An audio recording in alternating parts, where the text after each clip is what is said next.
Kia ora tātou. I'm just going to open up with a blessing this morning, and it'll be very quick. So, kia inoi tātou, e whahono mātou o pono nei tēnei rā, ki tō wairua tapu, ki te kororia, ki te nākau tapatahi, kia whakanui a koe i runga i te nākau rīpena tā, me te whai atu no kia koe noho mai nā, i runga i tōtoro na tapu, e noho iho mai koe ki te pupuri, te manākitana mō mātou i tēnei rā, a whina tia o mātou tinana me o mātou wairua, kia ta mohi o mai mātou ko koe a ihoa, kororia ki tō ino tapu. Amen.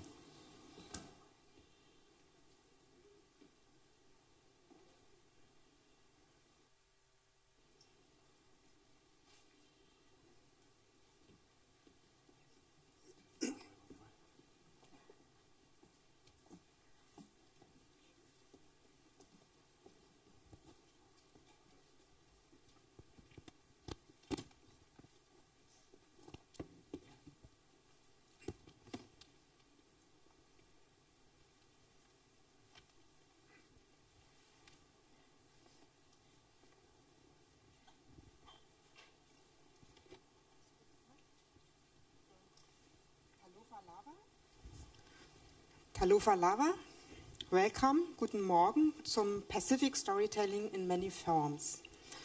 What I would do like first is to give a short introduction to our guests here in German language, and then I will switch over to English questions. Hello, welcome Victor Roger. Victor Roger ist ein Journalist, Schauspieler und Autor von Schauspielen, mit denen er verschiedene Preise gewonnen hat. Er machte 1997 seinen Abschluss an der Toi Waiakaari New Zealand Drama School in Wellington, studierte Drehbuchschreiben an der Maurits Binger Foundation in Amsterdam und erhielt 2006 die Ernennung für die Fulbright Creative New Zealand Pacific Writers Residency am Center for Pacific Studies an der University of Hawaii. Ich kann gar nicht jetzt alle Preise und Ehrungen aufzählen, die er erworben hat. Was ich erwähnen möchte, weil es vielleicht später noch für eine Diskussion über Popular Culture wichtig ist, dass er auch seit 2000 Storyliner und Dialogschreiber der TV-Soap-Opera Shortland Street ist. In seinen Stücken geht es vor allem um kulturelle Identität, gemischte ethnische Zugehörigkeit, Rassismus und Vorurteile. Hier nennen möchte ich die Schauspiele Renters Tantrum von 2002, My Name is Gary Cooper von 2007 und Sons von 2008. Mit seinem Stück Sons gewann er 4 Chapman Tripp Theatre Awards, einen davon für den besten Nachwuchsautor. Der nächste Gast ist Courtney Meredith. Sie studierte Englisch, Politik und Rechtswissenschaften an der Universität Auckland und besuchte Kurse von Emily Perkins in Viti Maera und gab als herausragende Absolventin die Literaturzeitschrift Spectrum 5 mit heraus. Ihre Gedichte und Geschichten sind in verschiedenen Literaturzeitschriften veröffentlicht, zum Beispiel Maori Ola, Pulp Magazine und Blackmail Press. Mit ihrem Theaterstück Rushing Dolls gewann sie den Aotearoa Pacifica Playwright Competition und sie war in Deutschland bereits 2011 als Schriftstellerin in der Residenz vom Literaturraum Bleibtreu Berlin eingeladen. Ich habe ihre Gedichte aus Silbertip gelesen und habe den Eindruck, dass vieles, was sie da gedichtet hat, sich auf Berlin bezieht. Außerdem hat sie bei der Weltpremiere beim Mau-Theater bei der samoanischen Choreografie Les Savali mitgewirkt. Ole Mayawa, unser letzter Gast, ich habe leider nur eine ganz kurze Biografie von ihm bekommen, aber dafür sind seine Talente umso zahlreicher. Er ist nämlich Multimedia-Künstler, Mitglied der Banana Boat Writers Group. Das ist ein Kollektiv von Maori und Pacific Islander Schriftstellern. Er ist Filmemacher, Schauspieler, Musiker und Poet und Direktor des Pacifica Festivals mit Künstlern aus dem Pazifik, das jährlich in Auckland stattfindet. Okay, this was just a short introduction in German language. All of you are representatives of different forms of Pacific storytelling. What you all have in common is that you are New Zealanders and Samoans, or of Samoan descent, And reading through your biographies and through your examples of your written works, it seems to me that it was really a driving force for all of three, being from the Pacific and being of Samoan descent. For example, Victor, when I Googled your biographies, it was always mentioned that your father is from the village of Iwa, from Savaii, Island Samoa. Courtney, I found a lot of biographies even in German language. And your ancestors are always mentioned being from Samoa, the Cook Islands and Ireland. And Ole, yourself, you describe yourself as 43rd generation Samoan and 1st generation New Zealander. And I must admit that I was a bit taken aback when they asked me to do this moderation, because I'm a cultural anthropologist. And you know that at least 10 years ago, anthropologists were always the bad guys when it came to talk about Pacific studies. And I remember lots of conferences where I had to defend myself as an European anthropologist, what I did think that I was authorized to talk about Pacific culture. But perhaps I would not talk about you any longer and would hand over to you, just give you the opportunity to talk about yourself. And perhaps we start with Victor. As we say in German, age before beauty. So you start. Oh, danke sehr, danke sehr. Guten Morgen, Frankfurt. Ja, ich heiße Victor. Just very briefly, I am, as Dr. Eva said, a playwright, and I write for a soap opera, Shortland Street. For New Zealanders, you'll all know it. I am half Samoan. My father is from Samoa. My mother is of Scottish descent. When I started to write for theatre, I started writing my play Sons, specifically because when I started to embrace, having been raised by my white mother and my Scottish grandparents, I wasn't really knowledgeable about the Samoan culture. When I started to develop a relationship with my father, which was a very tricky situation, dealing with both him and the Samoan culture by extension, it was a very confusing time, and there was nothing in the world of literature for me to grab hold of specifically that dealt with my experience as a half Samoan who didn't know the Samoan world, and hence I wrote my first play, Sons. My subsequent work, all my work has really dealt with racism and race relations, and I think race is something that really fascinates me, particularly as someone that is, as we say in Samoa, Afakasi. I don't know what the PC word is in Germany, but I mean, I know half-caste is sort of outre these days. Normally we will say biracial or mixed race, but in Samoan culture we say Afakasi. My second play, Ranter's Tantrum, is a very dark comedy that's about a Samoan actor who goes to a dinner party with a whole lot of white people and gets mistaken for a rapist. It was funny, but also quite dark.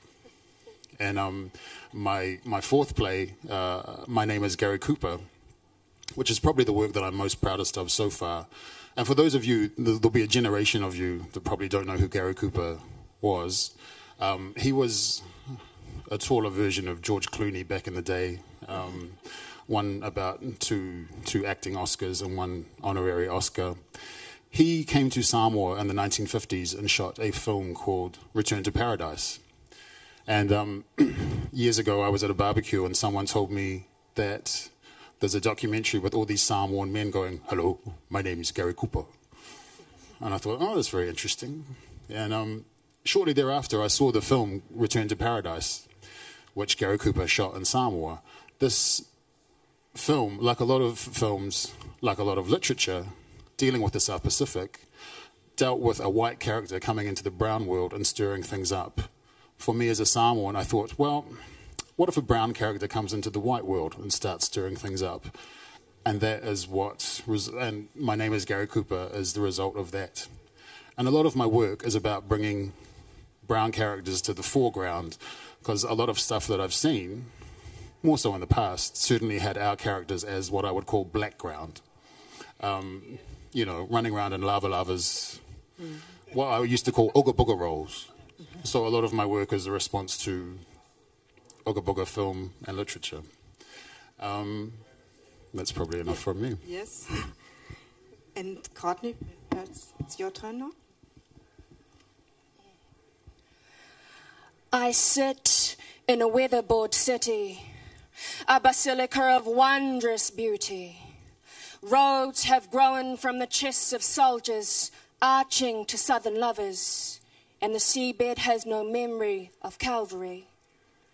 In the place of a skull by lemon trees, coloured crescents darken.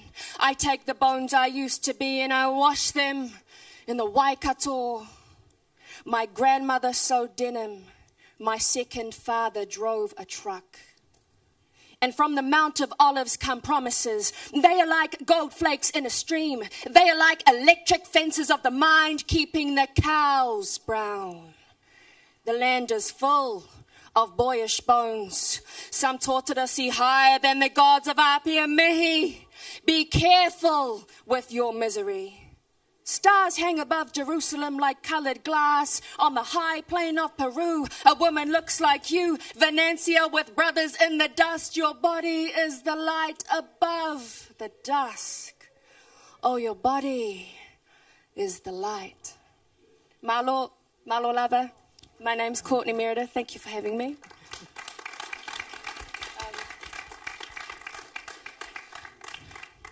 That work is called Basilica. That was commissioned by Kevin Roberts, Saatchi and Saatchi Worldwide CEO, and that was the work I wrote in 2009 to open a youth leadership conference, and we were there for a common cause.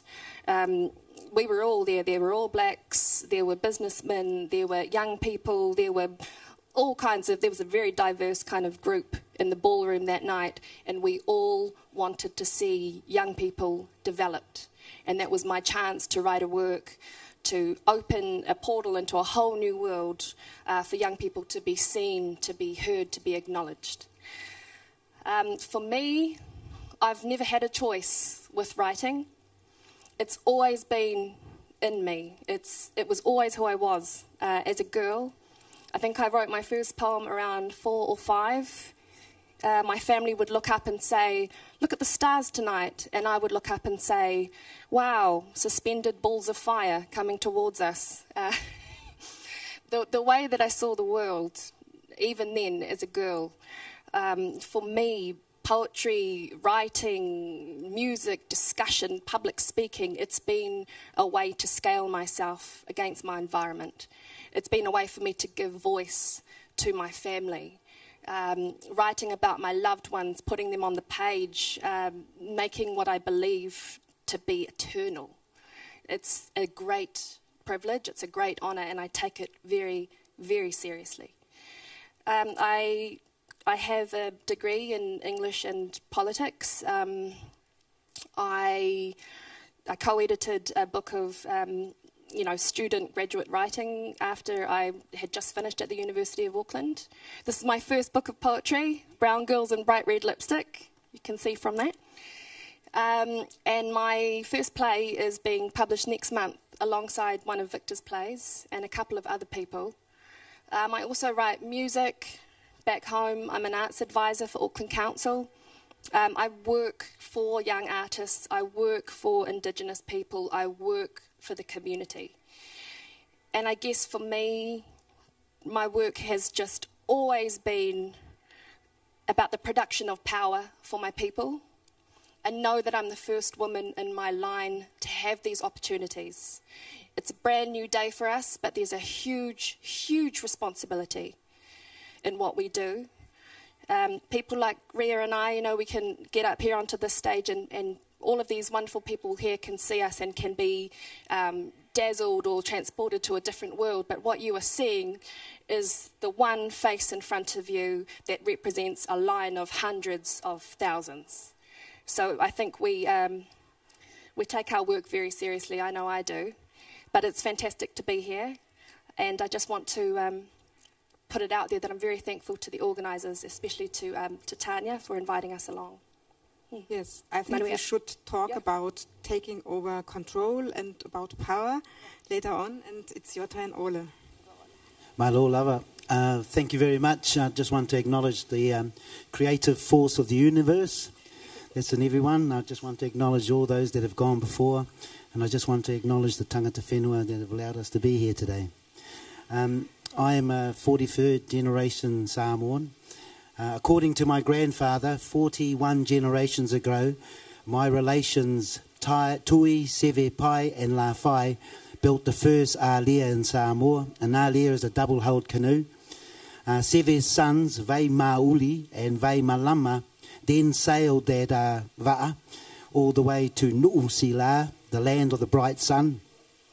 According to tangata whenua in Aotearoa, it's called Aotearoa, land of the long white cloud.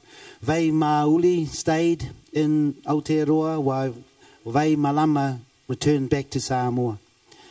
I also have a great-great-great-grandfather who was full-blooded German. So one of you guys out there probably related to me, and probably related to all of us guys as well, because I'm sure all of us have a German grandparents, a great-great-great-grandparent there. I'm just going to read a couple of poems. One of them is pretty full-on, and the other one is there to temper it. So I'll just, best as my words tell my story. It's called File Mu Samoa. Strip my skin, pull it bare, pluck my eyebrows, colour my hair, drill my teeth, knock them straight, change my walk, shorten my gait, dress me down, break my smile, droop my shoulders, depress my style, fix my stare, cover the pain, loose my mana, make me insane. Kill me with Spanish flu, 20,000 dead, what do you do? Send the troops, shoot me down, shed our blood and hide our frown. Tamasese is no more. File mu Samoa. Hear them cry, hear them scream. Wa umale mau shatters the dream. Samoa, more Samoa is the chant. Rule New Zealand, but you can't. The natives are there to be used, maltreated and abused. Rule New Zealand by oppression. Independence gained through loss and depression, bungling administration, laws of immigration. New Zealanders killed 20,000 lives, children, husbands and wives. So come to New Zealand to fulfill a dream, which still echoes with the scream, File mu Samoa. And just to temper that, this one's called Born and Bled. I am a proud New Zealander, born and bred. Blood and bones, coconut fed, constantly at battle in my head. Pacific heart with Kiwi eyes, Samoan temper but homogenized. Love the country of my birth that set the benchmark of what I'm worth. Forgiveness is sweet, sweeter still to the forgiven. The only way forward is self-determination driven. Make what you do in the place that you grew. Stay strong to the kaupapa. Keep it tūturu, too true. It's all part of the game. Don't fall into the trap of blame, blame, blame. Trust and acceptance, indelibly inked, past and present, undeniably linked. Cutting edge of a ceremonial knife that goes back through the ages. A new seed, a new life. Malo.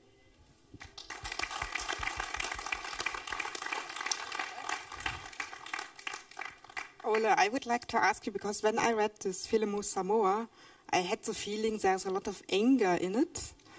And in a certain way, when I read Victor's Place, there were a lot of funny things in it. And I had the feeling that you came much more to term with being Samoan, and probably it's something to do with you being another generation. I would like to ask all three of you, how do you feel about being controlled by Europeans? Or do you have still the feeling that you are controlled by Europeans? Or do you think that times have changed and that you can do more than the earlier generations could do? Wow, what a question, Eva. There's a reality in what you're saying around European control systems, processes. But I think we work within an environment to create something parallel to it. I wouldn't necessarily use the word control, though, being controlled by Europeans. But there's definitely a new generation of young Pacific people, young Māori and Pacific people back home, where we're more or less, I think, in a present moment now of celebrating who we are and of taking what we can and actually using it to propel ourselves forward. So when we are achieving or when we are successful, what defines us, the characteristic of difference between how we seek out achievement and success is that even when we are very contemporary, very fast and very much living and moving in a European setting, all of those achievements we take back home, we take it back to the group, back to the collective. So when you invest in someone like me being here, I go back and I take the knowledge and the experience and the opportunity and I share it with my network of young Pacific and Māori artists that I am a part of, with my community that I represent. So we are all cats in a field chasing after birds, but we don't eat the whole bird to ourselves. We take it back and we pick it apart together. Maybe the grass is European setting, I don't know. That's a metaphor to kind of muse on. I think specifically in terms of theatre, one thing that I've noticed, because I've been writing for almost 20 years, one of the things that's really changed and which I've been glad to see change is new Pacific artists are developing work that is being supported by Pacific audiences. Yeah. Whereas back in the day, it used to be Pacific work was largely patronized by white audiences. That is no longer, that's great, but that's no longer the eyes on the prize is not that audience. It's often a homegrown, Pacific audience. And one thing, specifically again in terms of theatre, that I really like seeing is that we are wresting control of how we are represented. My Neighbours, Gary Cooper, was definitely a response to all those old Hollywood South Pacific films where we were Ooga Boogas and we weren't in control of how we were presented. And often in those films, the Samoans that you saw bore no real relation to how they are in the world. And I think that's one thing that I have enjoyed seeing change in the industry. You don't have to look to this counting the time because it's not right. We have a bit more time. I realized that you were looking in that direction. So, Ole, what do you think? Yeah, well, I wrote the poem about Whilemu Samoa, really about the administration of Samoa during the First World War when the German people were there first. And the German people treated us, I would say, quite equally in some ways, because we had a whole generation of Samoans that learned to speak German and went to German schools before the New Zealand people arrived. And they, just from reading and hearing of old stories, they didn't treat us very well. You know, they looked upon us as like savages that didn't really understand things. And so, that's part of our history for us Samoan people that we don't hear about in New Zealand. And I really wanted to put it out there. And it was interesting because I'm here with a group, Tatau dance group, and Tatau means tattoo. And when I gave them that poem just to look at, all 5 of them didn't know about the mau and about what had happened with the Spanish flu. I don't know if you all know, but the Spanish flu got to Samoa via a boat that was sent through from New Zealand, and then the people on the boat that were carrying the Spanish flu went around the island and told people, watch out, the Spanish flu is here. And of course, 20,000 people died. And it was that sort of thing that really sort of got me. But at the same time, I'm a New Zealander. I actually feel really proud of being a Kiwi and being born in New Zealand. So I had to weigh that up, and it was, for me, seeing and hearing Helen Clark, which one of our Prime Ministers, actually say sorry to Samoa, that healed that wound for me. And so that's why I thought I'd better temper that poem with the next one that actually talks about, being proud of where I'm coming from. Because at the end of the day, we are all one, we are all people. If you strip our skins off, we're all the same. And I think for me as a writer, it's trying to get back to that essence of this whole planet needs to be together. And I think that's where I'm coming from. So The layer of culture is a layer that creates and gives me personality, but it's not everything that I am, because I am a human being that has free will. And I'm enabled to use that because my mum died when I was 17. And if my mother was alive now, I don't know if I'll be doing this right now. I might be at home doing the dishes, you know. So I've been able to walk that path, and quite often alone, because, yeah, it was an interesting path I've walked. And I love seeing these guys, and I love seeing the fact that there's a lot more brown people doing what we love doing. And we are all orators, we are all storytellers, Manu. And how did you experience your German audience? Because I always wonder about how Germans see the Pacific Islands. Victor, you in your play, My Name is Gary Cooper, there is somebody who starts reading Margaret Mead's book about Samoa. And do you think it has still an impact, how you're seen in Europe? Ich weiß nicht. I don't know, but on a tangent from that, one of the pieces of work that really inspired me as a writer, as I told you, was a play called Heretic, which deals with the American anthropologist Margaret Mead arguing with the Australian anthropologist Derek Freeman over the Samoan people. And when I watched this play, I was slightly bemused because, of course, all the Samoans were running around covered in oil and lava lavas in the background. And they were the people that I wanted to hear from, not, no disrespect, but it was not two white anthropologists talking about us. If people know of Samoa at all these days, I find, around the world, it's normally due to The Rock, Dwayne Johnson. Do you know Dwayne Johnson? But, yeah, and he's awesome. Yeah, Courtney, you probably, because you have been to Berlin, have a lot of experience with German audience. How did you experience it?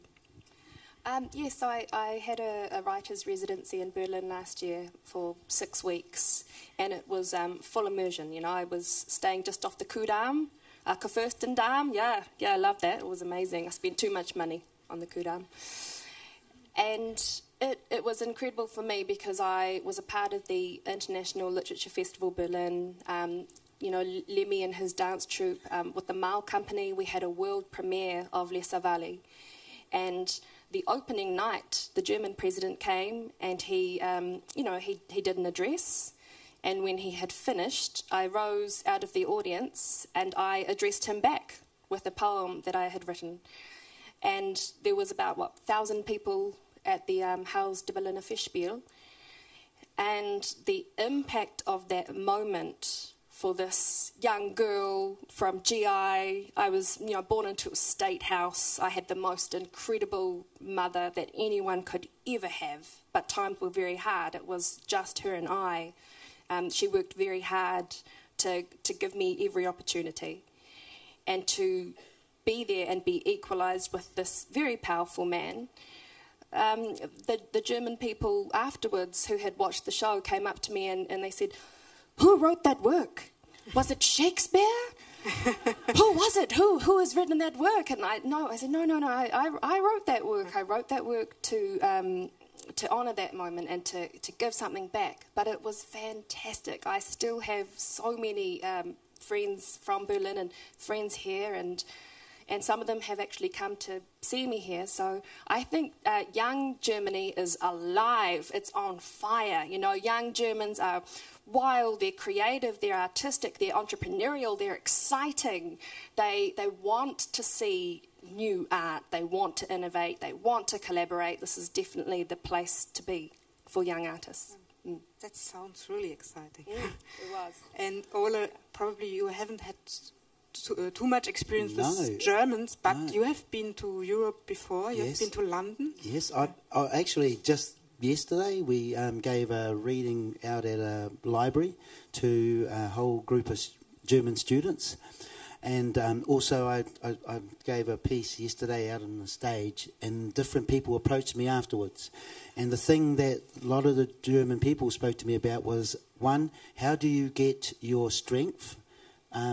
And also they were very interested in our connection with our ancestors And the fact that I can go back 43 generations and know not only backwards but sideways as well, because there's so many connections once you go back that far, and how important it is to us. And that also gives us our strength, as Courtney said earlier, about we're not just one people, we're the front edge of a ceremonial knife that is sharp here, and when I get blunt, my son and my daughter and my son will take over.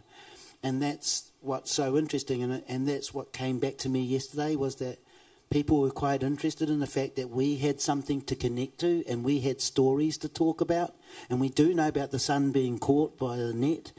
You know, we have these stories, and I think somewhere, because of what's happened in Europe, with all the different tribes and nations coming in and taking over land, that people's connectivity back to the land has been lost. And I think that was what was the interesting thing that came back to me. Thanks. Got to say, just on a tangent, in terms of German culture, because I haven't had audiences, but in terms of German culture, growing up, one of the most influential films I ever saw was Volker Schlonder's Die Blechtrommel, Yeah. the tin drum. Yeah. Die Really- Blechtrommel, yeah. Really influenced me. And also, latterly, I don't know if I'm saying his name right, Fateh Akin, Gegen in der Wand, Head On. And also the English title, Other Side of, or Heaven or whatever, his stuff as an immigrant, Turkish, I'm assuming, really speaks to me as a Samoan writer. I'm really afraid time is over now. I would like to go on for ages, listen to you. I thank you very much. It sounded very exciting, and as I told you before, I learned a lot reading your work, and I hope everybody will now be so curious and start to read your work. Thank you very much. Thank you, Eva. Dag bij,